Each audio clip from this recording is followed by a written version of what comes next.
Bedtime myths and mysteries, where legends never sleep.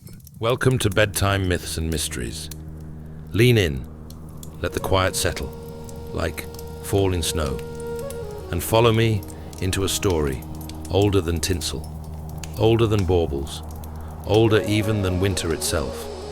For tonight, we wander through cold forests and torch-lit villages to understand why the evergreen pine became the heart of Christmas. Long before the word Christmas ever brushed a human tongue, winter pressed its cold hands across the northern world.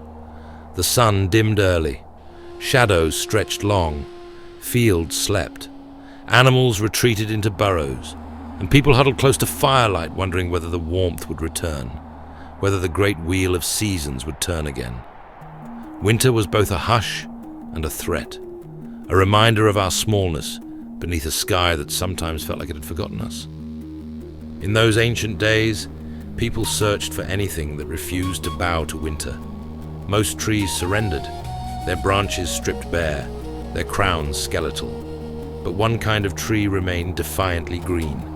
Pines, firs, spruces.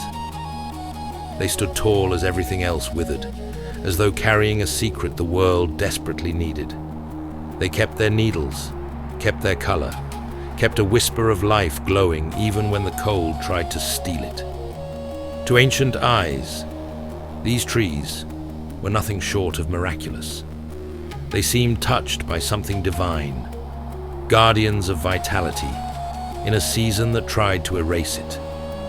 Across the Germanic lands, families would carry evergreen boughs into their homes during the darkest nights of the year. The scent of resin, the deep forest green, it felt like pulling a heartbeat indoors. These branches became symbols of renewal, a promise that the sun would rise stronger, that warmth would return. For the winter solstice, people kindled fires near these evergreens, believing the flames and the living needles worked together to maintain balance against the long night. And farther north, where the cold was harsher still, Norse families honored Yggdrasil, the mythical tree that held the 9 realms.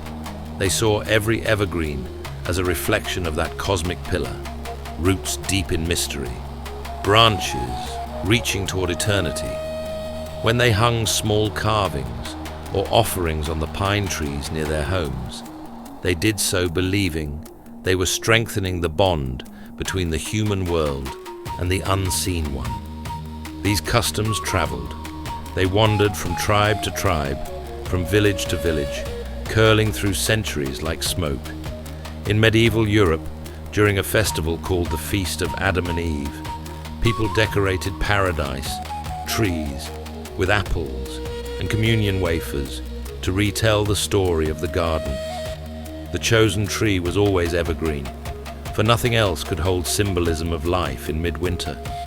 And for people who had never seen a tropical fruit orchard, a fir tree hung with apples was a reminder that paradise could be imagined even in the coldest season. Slowly, the practice wove itself into Christian tradition. With time, the apples became glass ornaments, the wafers became cookies, the candles that once represented the returning sun became strings of warm lights shining in frosted windows. Yet beneath every new layer, the older meaning remained. This tree stands because it does not surrender. In the 16th century, in the German city of Strasbourg, families began bringing entire trees, not just branches, into their homes.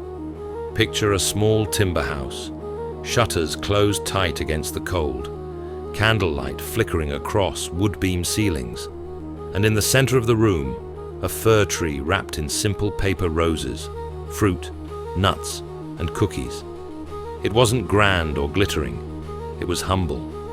But to those families, it was a quiet celebration of endurance, a way of saying, winter can come and winter can bite, but life still stands here with us.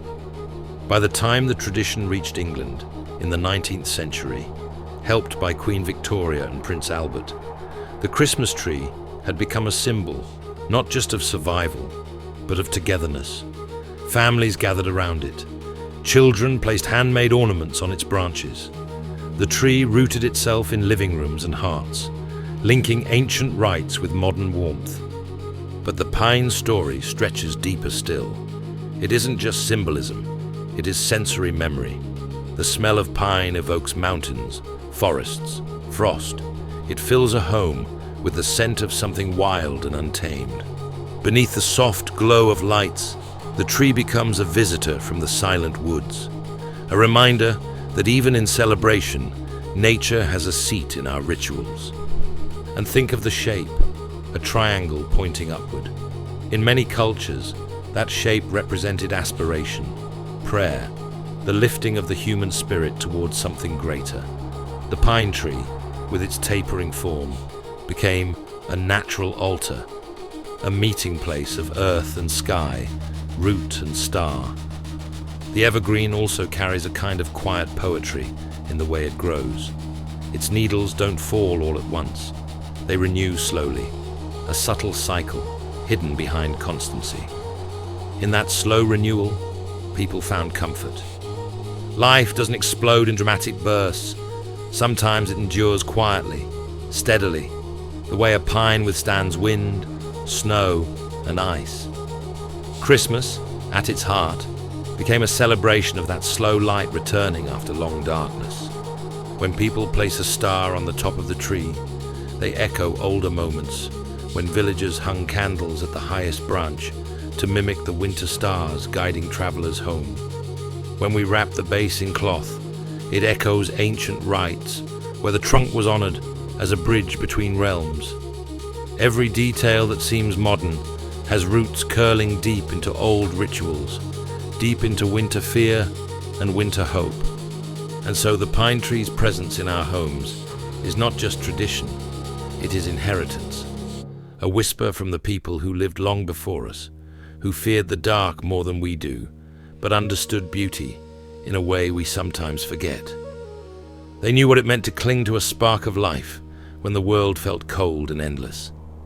They knew what it meant to gather around something that stayed green when everything else fell asleep.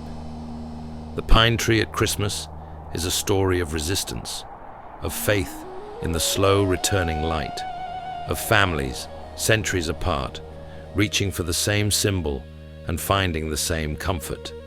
It speaks of forests where wolves howled, of firesides where long tales were told, of nights lit only by starlight and hope. And every winter, when we bring one into our home, we aren't just decorating. We're participating in a ritual thousands of years old, a ritual of endurance, renewal, and gratitude for the stubborn spark of life that refuses to fade. So as you look at your own tree this year, its branches stretching like quiet arms, its needles holding the deep green of the living world, remember the long road it took to get there. Remember the people who stood in snow-covered fields long before we were born, searching for signs that life would return. Remember that a simple evergreen tree carries the memory of forgotten winters and the promise of brighter days. And if you enjoyed wandering through this story tonight, follow the trail back to bedtime myths and mysteries whenever the dark grows long. Don't forget to like, subscribe, and return for more tales whispered from the crossroads of history and wonder.